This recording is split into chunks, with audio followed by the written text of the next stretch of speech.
көңілге ұялатқан болатынбыз. Нақты атқарылып жатқан мақсатты істер жайлы әңгімеміз мектеп директоры, облыстық мәслихат депутаты Ыбырай Алтынсарин белгісінің иегері Амантай Сексенбаев мырзамен былайша өрбіді.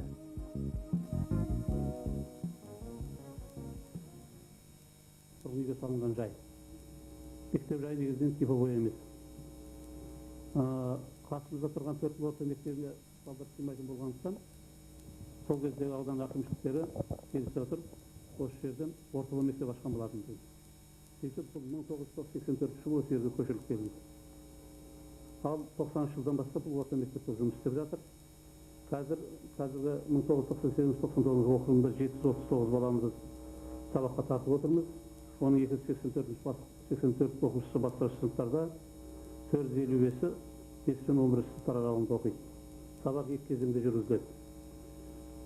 Бұрынғы Гректің ұлы ойшылдар айтқан екен бұл, мынау ең ұлы қызметтерге, ұлы қызметке не жатады дегенде, ұстаз жатады, және дәрігерлер жатады деп.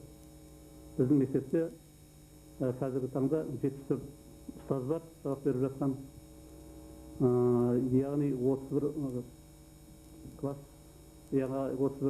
комплексі бар. Осы мұғалімдердің арасында жоғары санатты 8 мұғалім бар.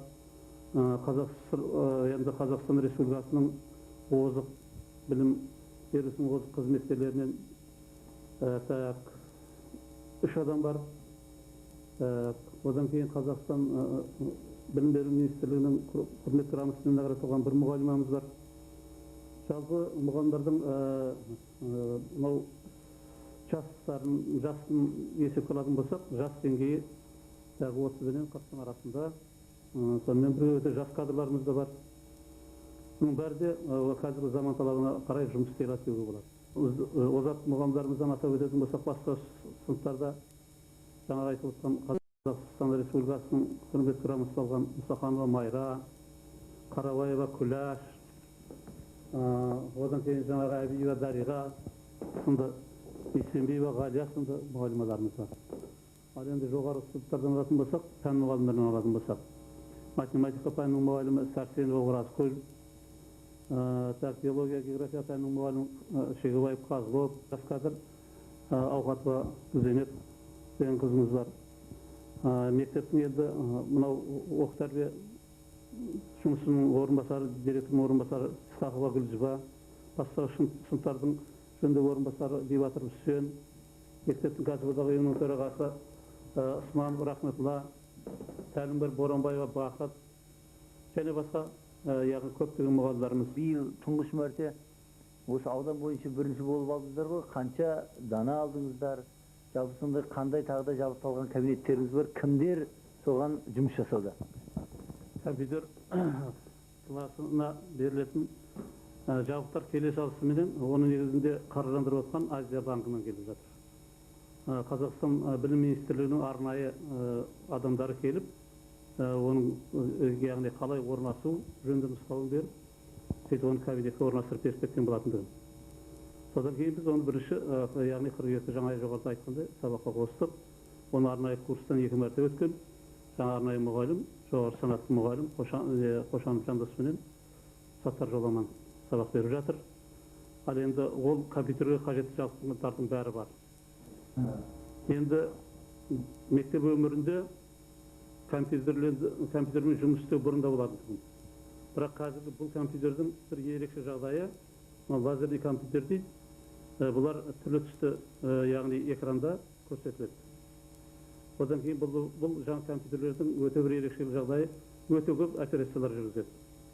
Ол компьютерлерге келіп тұрған учебный дейді, дискілер, жаңа оқу дискілері бар. Осы оқу дискілерін біз пайдалана отырып, балдарға жаңа тиісті білім беріп жатыр. Ал енді жалпы оқушылардың компьютерге деген қызығушылығы орасан зор. Өйткені біз бұрын компьютерге дейін техникалық средства обучения дейді, мынау техникалық құралдар пайдаланып келгенбіз. Олармен бұны салыстыруға келмейді. Олар өте қара дүрсін, қарапайым ғана болатын болса, бұл өте үлкен жұмыстар атқарады. Бұны да айта беретін болсақ, енді бұның атқаратын шексіз деуге болады.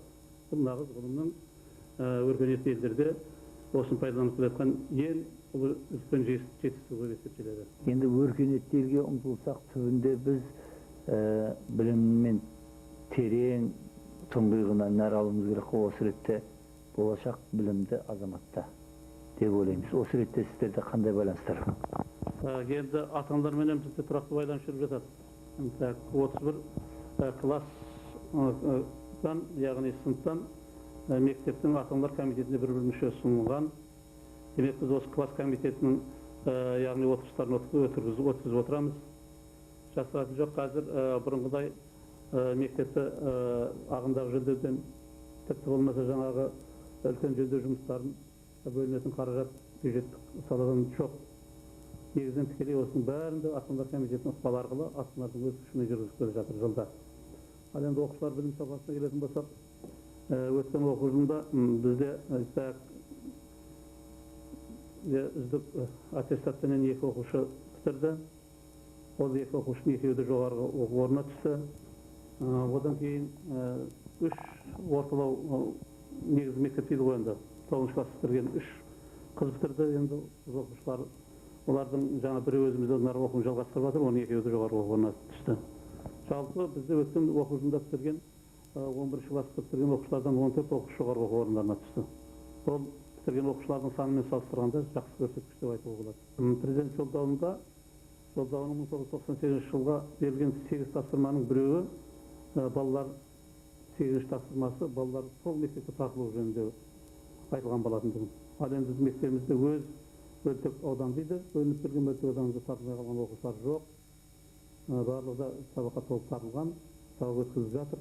Ал енді тұрмысы нашарлау оқушылар бар, материалдық жағынан аз қамтамасыз етілген. Ондай балаларға біз мектеп жанындағы буфеттен күніне бір мезгіл, яғни құрғақ тамақ беріп отырамыз. Ол балалардың яғни жағдайын, үй жағдайымен класс сынып жетекшісіне жіберіп, күнделікті хабарласып отырамыз. Ал енді басқа да енді қажетті жағдай болатын болса, біз ата-аналар комитетін шақырып, жаңағы әкімшілікті, жергілікті әкімшілікпен байланысып отырып, ол адамдармен жұмыс жүргіземіз. Облыстық мәслихаттың депутаттарының бәрінің өздерінен енді статусына сай халықаралық жұмыстар жүргіземіз.